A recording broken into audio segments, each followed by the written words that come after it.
വാ വാ. ഇനി ഒരു അറേഞ്ച്മെന്റ് ഉണ്ടാകുന്നത് വരെ ഇവിടെയാണ് നിന്റെ താമസം. കൂടി വന്ന 2 days. എവിടെ? ലോഡ്ജ് ഉടമയും ജീവനക്കാരും ഒന്നും അറിയാതെ സൂക്ഷിച്ചോളണം. ഒന്ന് പിടിച്ചേ. ഭക്ഷണവും വെള്ളമൊക്കെ ഞങ്ങൾ സമയാസമയങ്ങളിൽ എത്തിച്ചോളാം. ഇവിടെ അങ്ങനെ ആരും വരാറില്ല. അഥവാ വന്നാൽ തന്നെ ഇതിന്റെ അടിയിൽ ഒളിച്ചോളണം. ഇതിന്റെ അടിയിൽ ഒളിച്ചോളണമെന്ന് പറഞ്ഞത് കേട്ടാ. ഞങ്ങൾ പോക്കട്ടെ. വാ. അച്ഛനെ അധികം സങ്കടപ്പെടുത്തുകയും ചെയ്യരുത്. രാധു, എടാ സൂക്ഷിച്ചോണേ. എന്ത്? ചുമ്മാ പേടിപ്പിക്കാതെ പോടാ. വരട്ടടാ.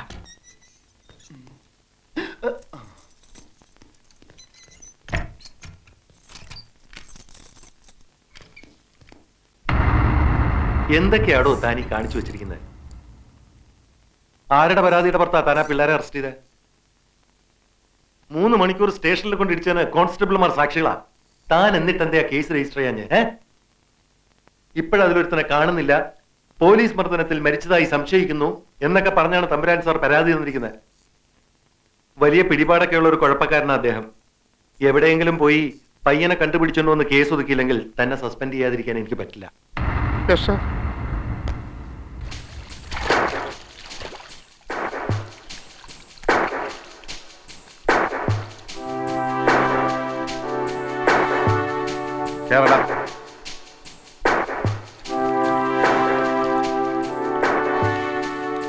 എവിടെയാണോ നിന്റെ കൂട്ടുകാരൻ രാധാമാധവൻ?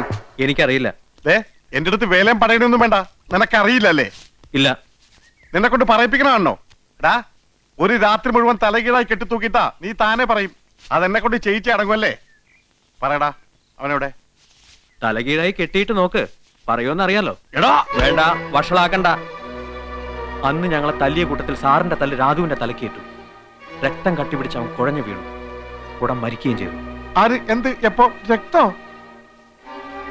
ജീപ്പിൽ എടുത്തുകൊണ്ടുപോയ മൃതദേഹം സാറ് കുഴിച്ചിട്ടോ അതോ ചുട്ടുകരിച്ചോ? എന്തുവാ? സുപ്രീം കോടതി വരെ ഞങ്ങൾ സാറിനെ കയറ്റി ഇറക്കും. വേണ്ടി വന്നാലേ ചുട്ടുകരിഞ്ഞ് അവന്റെ അസ്ഥിയും ഹാജരാക്കും. നീ ആള് വിചാരിച്ചതുപോലെ അല്ലല്ലോ. എവിടെ വരെയൊക്കെ കയറി ചിന്തിച്ചത്? കൊള്ളത് തുറന്നു പറയാമല്ലോ. നമ്മളിങ്ങനെ വഴക്കിട്ട് നടന്നിട്ട് ആർക്കും ഒരു പ്രയോജനമില്ല. മറിച്ച് നമ്മൾ സുഹൃത്തുക്കളായിരുന്നാൽ എന്നെ കൊണ്ട് തനിക്ക് ഒരുപാട് പ്രയോജനങ്ങളൊക്കെ ഉണ്ട്. ഞാൻ ചുമ്മാ പറയില്ല. എന്താ ഫ്രണ്ട്സ് ആയിക്കൂടെ? സാറിന് ഇഷ്ടമാണെങ്കിൽ ഞാൻ റെഡി. ഓക്കെ, അപ്പൊ നമ്മൾ ഫ്രണ്ട്സ്. നമുക്കൊന്ന് ചുറ്റാനൊക്കെ പോണം. ഹണ്ടിങ് ഇഷ്ടമാണോ? ഹണ്ടിങ് അതിനൊക്കെ പോയാലോ ജോളിയാകാൻ പറ്റൂ. അതിനു മുമ്പ് എനിക്ക് ആ രാധുവിനെ ASP മുമ്പിൽ ഒന്ന് ഹാജരാക്കണേ. അല്ലെങ്കിൽ കുഴപ്പമാ. അപ്പൊ ആ പ്രശ്നം ആദ്യം തീർക്കാം. സാറ് വിഷമിക്കൊന്നും വേണ്ട, അവൻ ചത്തിട്ടൊന്നുമില്ല. അത് പിന്നെ എനിക്കറിയത്തില്ലേ. തൽക്കാലം ഞാൻ അവനെ ഒരിടത്ത് ഒളിപ്പിച്ചു വെച്ചിരിക്കുക. എവിടെ? അതെവിടെയാണ്? അത് എവിടെയാണെന്ന് സാറിന്റെ അപ്പാപ്പൻ വന്ന് ചോദിച്ചാ ഞാൻ പറയില്ല. പിന്നെയല്ലേ സാറ്.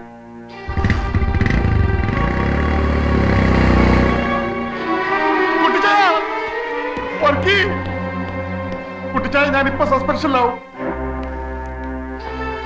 എടാ വർക്കി, ആ 3 പേരിൽ രാധു എന്ന് പറഞ്ഞിടത്തിന് ഇപ്പൊ കാണുന്നില്ല. ഞാൻ തല്ലിയിട്ട് മരിച്ചാണെന്ന് പറഞ്ഞ അവന്റെ അച്ഛനൊരു പ്രൊഫസറുണ്ട്. അയാളിപ്പോ കേസ് കൊടുത്തിരിക്കുന്നു.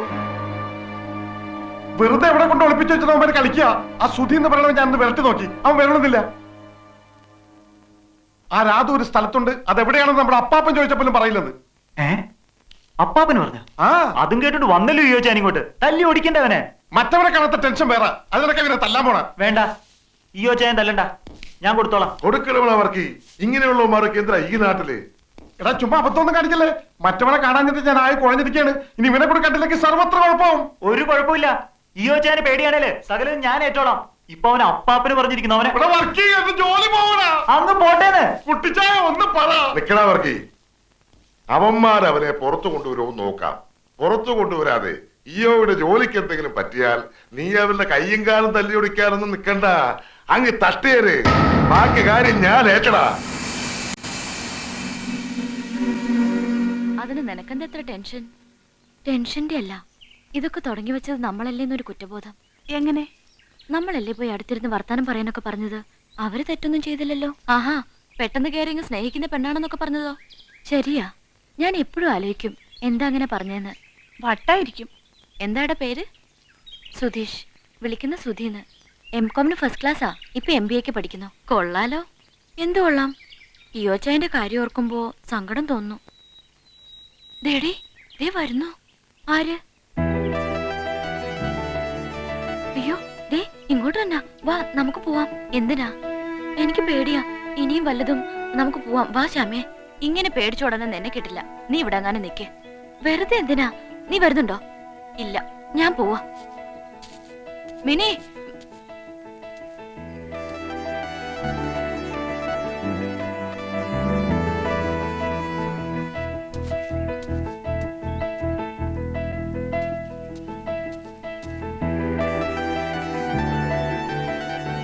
ഉപദ്രവിക്കാനും കൊല്ലാനും ഒന്നും വന്നതല്ല. ഒരു തെറ്റ് ചെയ്തു പോയി. അതിന് നേരിട്ട് വന്നൊന്ന് മാപ്പി ചോദിക്കണമെന്ന് കരുതി വന്നതാ. അതിനെന്തിനാ ഇങ്ങനെ പേടിച്ചോടുന്നേ? 2-3 ഇടത്ത് വെച്ച് കണ്ടിട്ടുണ്ട്, പരസ്പരം ശ്രദ്ധിച്ചിട്ടുണ്ട്. അത്രയല്ലേ ഉള്ളൂ മിനിക്ക് എന്നോടുള്ള പരിചയം. പക്ഷെ ഞാനൊരു1000 വട്ടം മിനിയെ അല്ലാതെ കണ്ടിട്ടുണ്ട് എൻ്റെ സ്വപ്നത്തിൽ. എന്നാൽ ഒരിക്കൽ പോലും മിനിയുടെ മുമ്പിൽ ഒരു ശല്യമായി വരരുത് എന്നെനിക്ക് നിർബന്ധമുണ്ടായിരുന്നു. പെട്ടെന്ന് അറിയാതെയാണെങ്കിലും അന്ന് ആ റെസ്റ്റോറൻറ്റിൽ മിനി എൻ്റെ അടുത്ത് വന്നിരുന്നപ്പോൾ അടുപ്പത്തിൽ വർത്താനം പറയാനൊക്കെ പറഞ്ഞപ്പോൾ ദൈവം എൻ്റെ കാര്യത്തിൽ എന്തൊക്കെയോ തീരുമാനിച്ചിരിക്കുന്നതൊക്കെ ഞാനങ്ങ് കയറി ഭ്രമിച്ചു പോയി. അതാ പെട്ടെന്ന് ഒരാൾ എൻ്റെ ആരാണെന്ന് ചോദിച്ചപ്പോൾ ഞാനങ്ങനെ പറഞ്ഞു പോയത്. പറഞ്ഞത് സത്യമായിരുന്നെങ്കിലും പറയരുതായിരുന്നെന്ന് പിന്നീട് തോന്നി. അതിന് മനസ്സ് മുഴുവൻ തുറന്ന് ഞാൻ മാപ്പ് ചോദിക്കുക. മാപ്പ്. നന്നേ. കൂട്ടുകാരനെ എവിടെയാ കൊണ്ട് ഒളിപ്പിച്ചു വെച്ചിരിക്കുന്നേ? എന്തിനാ ഇങ്ങനെയൊക്കെ? എങ്ങനെയൊക്കെ? ഇനി ഇങ്ങനൊന്നും വേണ്ട. അന്ന് അടുത്ത് വന്നിരുന്നതിനും വർത്താനം പറഞ്ഞതിനും ഞാനും മാപ്പ് ചോദിക്കുക. വാശിയും വൈരാഗ്യമൊക്കെ കളഞ്ഞ് കൂട്ടുകാരനെ പുറത്തു കൊണ്ടുവന്നേര്. എന്നിട്ട് എല്ലാം മറന്നേര്. എല്ലാം. ഞാൻ ചെയ്ത തെറ്റിന് നിരപരാധികളായ എൻ്റെ കൂട്ടുകാർക്കും കിട്ടിയ ഒരുപാട് ശിക്ഷ. അതിൻ്റെ ദേഷ്യം അവർ തീർക്കുമ്പോൾ വേണ്ടാന്ന് പറയാൻ എനിക്കെങ്ങനെ പറ്റും? എന്നാലും മിനി പറഞ്ഞുകൊണ്ട് ശ്രമിച്ചു നോക്കാം പരമാവധി. പിന്നെ എല്ലാം മറക്കണമെന്ന് പറഞ്ഞില്ലേ, മറക്കാം. എൻ്റെ വാശിയും എൻ്റെ വൈരാഗ്യവും ഒക്കെ ഞാൻ മറക്കാം. പക്ഷേ പഴയ ജന്മത്തിൽ എന്നോ കണ്ട് കൊതി തീരാത്തൊരു മുഖമുണ്ട്. ആ മുഖം എനിക്ക് മറക്കാൻ പറ്റില്ല ഒരിക്കലും.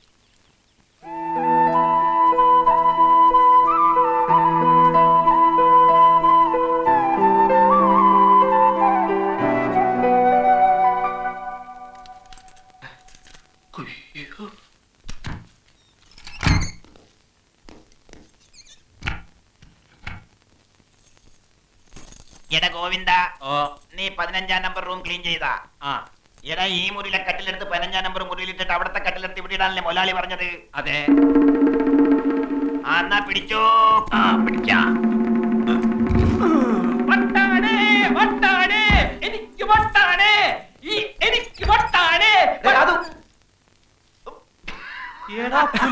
നിങ്ങളായിരുന്ന പോക്കിരിത്തരം കാണിക്കുന്നു.